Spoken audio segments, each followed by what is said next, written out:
The RNC's decision to hold its 2016 convention in Cleveland is not without precedent.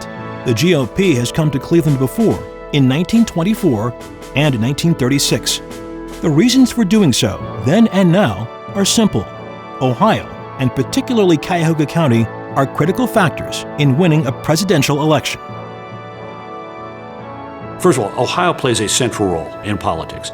During the Gilded Age, the post-Civil War era, it's one of 5 battleground states. Every election boils down to Indiana, Ohio, New York, New Jersey, and Connecticut. How those states go tends to show how the election is going to go. And Republicans, all the elections in Ohio are close. They're always brutal, huge turnout. The legislature will swing wildly from one party to the other, big, huge turnout, and the elections will always be close. It is not only the matter of electoral votes, but the fact that Ohio represents both the industrial and agricultural Midwest and is a mirror of the nation. It has time and time again determined winners and losers in national political contests. And Ohio is so important that there is no Republican elected between Lincoln and Theodore Roosevelt who is not born in Ohio. And there's no successful ticket that doesn't have an Ohioan on the ticket.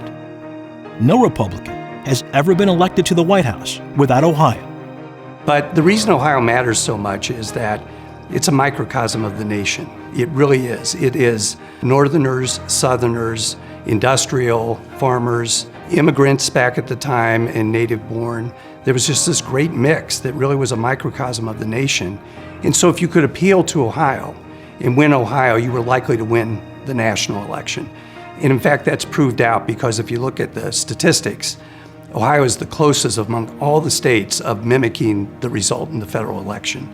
Cuyahoga County is the county in Ohio that matters in terms of it votes 2-to-1 Democrat generally. So if the Democrats don't heavily take Cuyahoga County, then the state is more likely to go Republican, much more likely.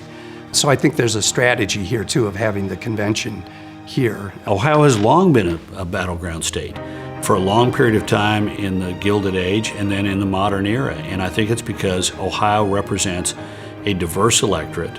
It doesn't have as large a Latino share of the vote as the nation as a whole, but it has a somewhat larger African American population, and white voters include a lot of blue-collar working-class Democrats. There is a practicality and an independence to the state's voters. There's a reason why you don't register by party in the state. Ohioans' outlook is, I tend to be with one party or the other, but I'm not going to be bound up with having to vote for the party that I'm registered with. It's deja vu all over again because Ohio in our modern era is similarly the critical battleground state.